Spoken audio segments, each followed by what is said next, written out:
sočky odiš rapí के असी तो बजे तक कीतियां फिर उन्हें क्या सौंदा समा हो गया. Hacemos un eje nocturno Washington-Nueva York. Ramón Lobo, ¿cómo estás? ¿Qué tal? ¿Cómo estás? Que por cierto, sabes que hay tren, en teoría de alta velocidad entre Washington y Nueva York, en teoría asequible, pero ni va muy deprisa ni es asequible. Un billete te puede costar 250. Y tampoco me has invitado a tu casa, con lo cual tenemos dos elementos en contra. Bueno, pero uno de ellos se puede solventar. Lo de encontrar dinero para el ticket es otra cosa. ¿Qué tal por allí, por cierto?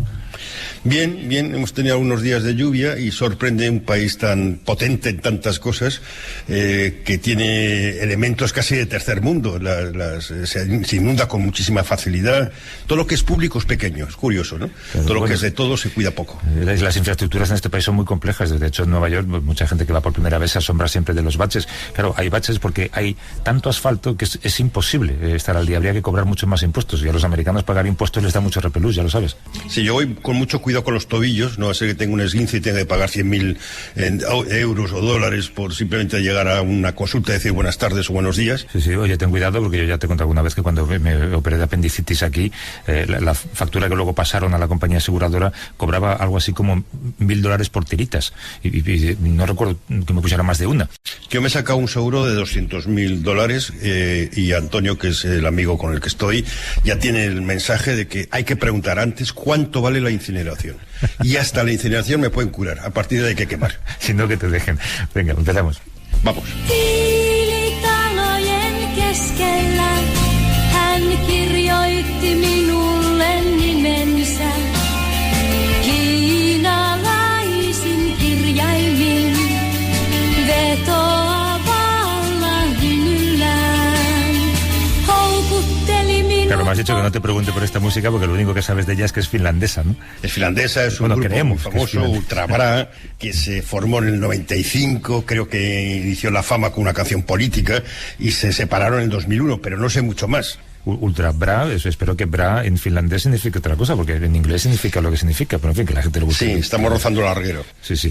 Bueno, vamos a mirar al norte de Europa, concretamente a Finlandia, como decía. Esta semana ese país nórdico ha estrenado primera ministra. Hasta ahí todo normal, si no fuera porque Sanna Marin, que es como se llama, es la primera ministra más joven de la historia de Finlandia y además la más joven de todos los mandatarios mundiales actuales.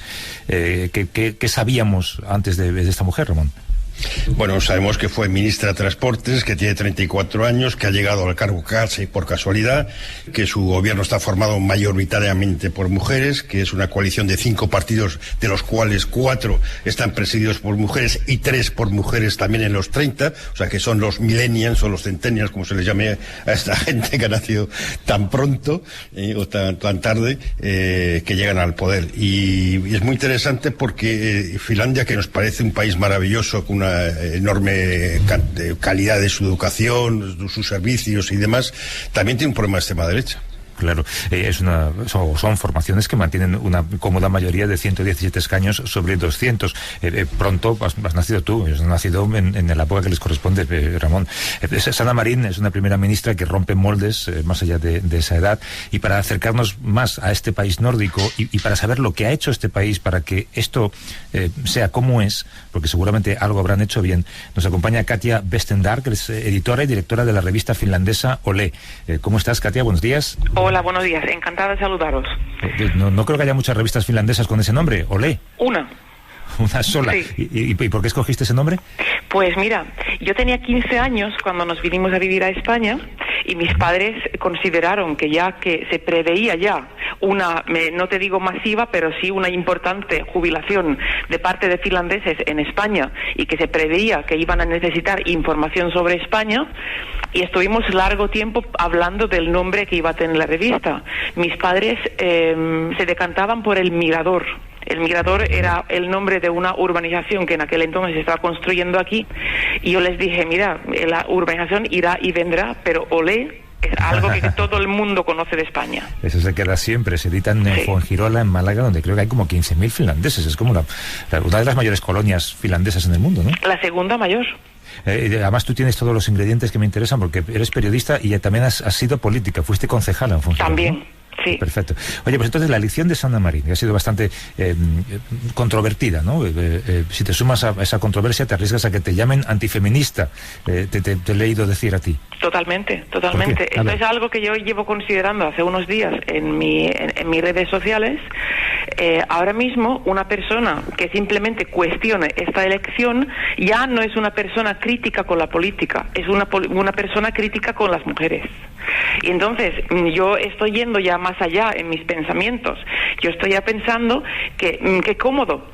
Elegimos a una mujer para un puesto, una mujer a lo mejor con un perfil un poquito más sorprendente, y automáticamente eliminamos cualquier posibilidad de crítica. Está blindada. ¿Pero esto es así o esto es un temor? Pues yo estoy viendo que es así, porque es que me está recordando esto a la elección de Obama. Nada más elegirse, se le otorgó el Premio Nobel a la Paz. Y yo me pregunté lo mismo, ¿pero qué ha hecho este hombre para merecerse este premio tan pronto? Entonces yo me pregunto, ¿por qué elogian tanto, de una forma tan populista, esta elección cuando aún no hemos visto nada? Bueno, a lo mejor forma parte un poco del proceso de normalización de la llegada de las mujeres a la política, que parecía que era un territorio vedado para ellas en algunos países. Pues, ¿sabes qué me pasa? Que para mí esto está más que superado. Yo en mi época de concejala trabajé con 2 alcaldesas mujeres. Es que para mí esto no es ninguna cuestión. Es más, yo reto a que me digan, entonces, ya que es la primera ministra más joven del mundo actualmente, ¿quién es el de mayor edad? Claro, pero entonces lo que tú sugieres es que quizá no demuestre esto lo progresista que es un país como Finlandia, sino lo retrógrado. Bueno, no. Yo lo que estoy diciendo es que las personas somos retrógrados si es que nos fijamos solamente en el sexo y en la edad. Finlandia es un país que fue construido después de la guerra por las mujeres. La mujer en Finlandia ha trabajado siempre. Sí es cierto que en Finlandia no hay la ley de paridad que hay en España, por ejemplo, para la política. No hay tampoco listas electorales. Se presentan las personas con un número suyo. No hay listas, pero no hay esa ley que obliga a un 60-40 en las elecciones, ¿no? Claro, iba a decir que también es el país pionero en el sufragio universal, Finlandia, ¿no? También. O sea que para vosotros una ministra mujer, primera ministra, es una consecuencia de la normalidad en la que se vive todo esto en el país, y lo que podría haber de machismo es en la reacción mundial ante este hecho, que lo convertamos en una especie de gran titular, ¿no? Exactamente. Es que me parece una lástima. Además, en Finlandia hemos tenido una presidenta de la República durante 12 años, y si no me equivoco, Sanna Marin es la tercera primera ministra finlandesa. Bueno, son elecciones generales también que consolidaron a la extrema derecha, al menos las anteriores, ¿no? Las anteriores. Hay un partido ultra en tu país, se llama Verdaderos Finlandeses, sí. Creo que las siglas en finlandés son la P y la S, que se quedó al borde de la victoria. Es un contraste curioso, ¿no? Lo que ha pasado ahora y lo que pasó entonces. Es que yo pienso que ahora mismo tenemos una división casi ya en todos los países. En España se está viendo la misma división. Los verdaderos finlandeses realmente nacen a raíz de lo que consideran una inmigración descontrolada. Lo mismo que pasa en España con Vox. En Finlandia no sois muchos y el territorio es muy grande, aunque también hay mucha agua. Es un país con un gran estado del bienestar. Hace poco el Washington Post o el New York Times, no recuerdo cuál de los dos, sacó un artículo en el que decía que es un país en el que se paga altos impuestos y el capitalismo funciona. O sea, que el capitalismo puede funcionar también con altos impuestos. No es solo cuestión de radicales de izquierda. En cambio, en ese ambiente donde todo funciona aparentemente bien, donde los niños van a la escuela, como dices, donde el sistema educativo es muy bueno, donde se come allí, surge esa extrema derecha solo por miedo. ¿Cuál es la otra razón que pueda haber? Yo pienso que es principalmente por miedo a lo desconocido. Ha sido principalmente, como ya dije anteriormente, por el tema de la inmigración descontrolada, más que nada. Pero sorprendentemente, Sanna Marin hace unas fechas puso un tuit que luego borró, en que ella consideraba que los finlandeses que se mudasen fuera de Finlandia debían perder su nacionalidad. Uf. Y a mí me pareció fuertísimo. Y a mí, claro, yo lo tomo de una forma muy personal. Yo llevo 35 años viviendo en España, pero yo sigo conservando mi pasaporte finlandés. Katia Westendal es editora y es directora de la revista finlandesa Olé y vive en Fuengirola. Katia, gracias por la conversación. Un abrazo. Muchas gracias, un abrazo a vosotros. Hasta luego. Adiós, buenos días. Sobre ese modelo de bienestar nórdico al que hacía referencia Ramón, vamos a charlar con Víctor Lapuente, que es catedrático de Ciencia Política en la Universidad de Gotemburgo, en Suecia. Es también colaborador del País y de la cadena SER. ¿Cómo estás, Víctor? Buenos días. Hola, muy buenos días, Javier. ¿Tú crees, Víctor, que los países nórdicos están idealizados? Bueno, sí, yo creo que están idealizados. Cuando llevas unos años viviendo aquí, como yo llevo más de 10 años, pues te das cuenta de que bueno, pues problemas hay en todos los países, ¿no? Eso por una parte es negativo, pero por otra parte es positivo porque te das cuenta de que no hay nada en los genes de los nórdicos que explique pues sus mayores niveles de bienestar. No está en los genes, está en que se han dotado de unas instituciones mejores, ¿no? Y por tanto yo creo que también nos da esperanza de poder, digamos, equipararnos en sus niveles de bienestar. ¿Cuál es la relación de esos países nórdicos o de la gente que vive en esos países con lo público y lo privado?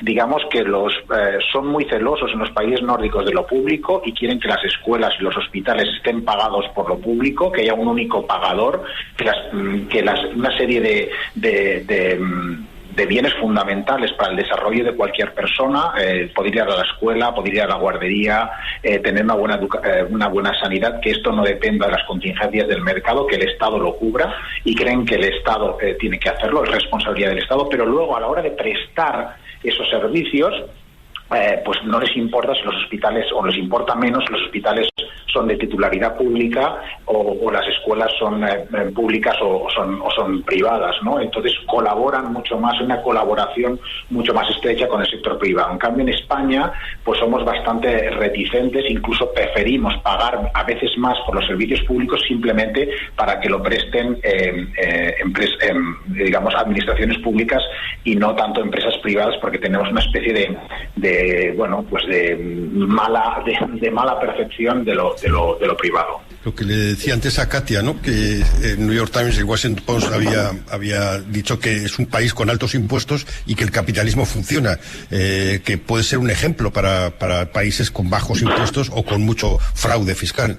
Sí, yo creo que esa es la clave. No hay ninguna incompatibilidad, todo lo contrario. Yo creo que para tener unos mercados fuertes y competitivos necesitamos un Estado fuerte, un Estado regulador. Yo creo que el buen capitalismo necesita el buen Estado, porque en el fondo tanto el buen capitalismo como el buen Estado son dos mercados, ¿no? El funcionamiento bueno de dos mercados, un mercado político y por otra parte el mercado económico. Claro, pero en el caso de los países nórdicos, Víctor, yo creo que hay un elemento que nosotros conocemos perfectamente en España y que allí, no sé si porque está muy penado o porque no se practica, es casi inexistente, que es la corrupción entre los políticos. Sí, es verdad, es inexistente ahora, pero no lo era en el siglo XIX, por ejemplo.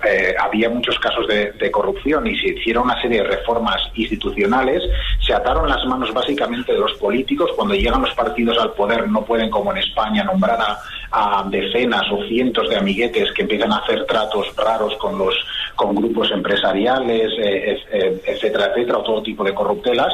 Y como sus instituciones empezaron a ser pues menos corruptas, más imparciales, la clase media, que aquí está la clave, la clase media percibió que era importante pagar impuestos, porque si pagabas impuestos podías tener educación y salud para todos y no se iba a desperdiciar el dinero, malgastar el dinero en corruptelas. Suecia, que también era un país muy corrupto, una de las claves fue la ley de transparencia, que obliga a cualquier miembro del gobierno o cualquier funcionario a parar y contestar el mensaje o la petición del ciudadano. Cualquier ciudadano puede estar comprobando qué se está haciendo con su dinero. Sí, efectivamente. Cualquier periodista podría pedirme, por ejemplo, qué es lo que los movimientos con mi tarjeta de crédito de la universidad, y yo tendría que dar una respuesta en 5 días. Sí, efectivamente, yo creo que esa transparencia no mediatizada, es decir, que directamente el sabueso, el periodista o el ciudadano interesado puede dirigirse a la autoridad pública o al funcionario para que le facilite directamente la información, agiliza mucho los costes. En cambio, en España,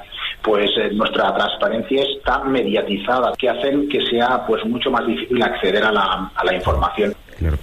Víctor, por regresar al principio de esta conversación, cuando acabamos hablando de Finlandia, claro, la prensa mundial ha titulado prácticamente de la misma manera: la primera ministra más joven de Finlandia, que seguramente per se ya es un titular machista. Desde allí se ha contado desde una normalidad mayor.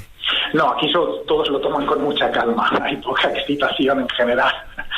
Para nada, ¿no? Pero en todo caso la lectura positiva es esta, que tenemos una nueva generación de políticos. Otra lectura positiva para los la gente de centro izquierda es que la socialdemocracia parece resistir. La negativa es que la oposición está en manos de la ultraderecha.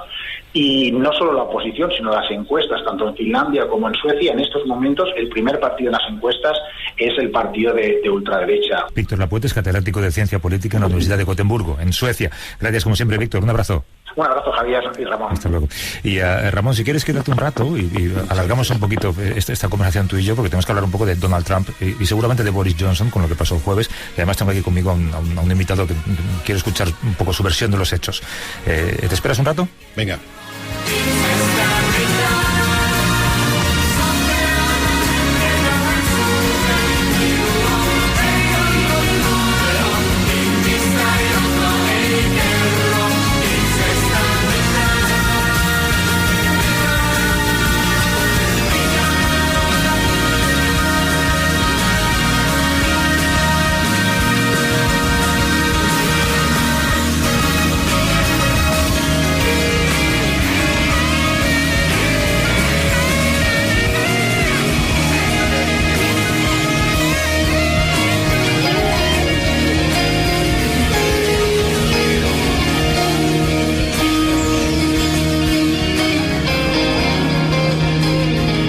A vivir que son 2 días. Javier del Pino.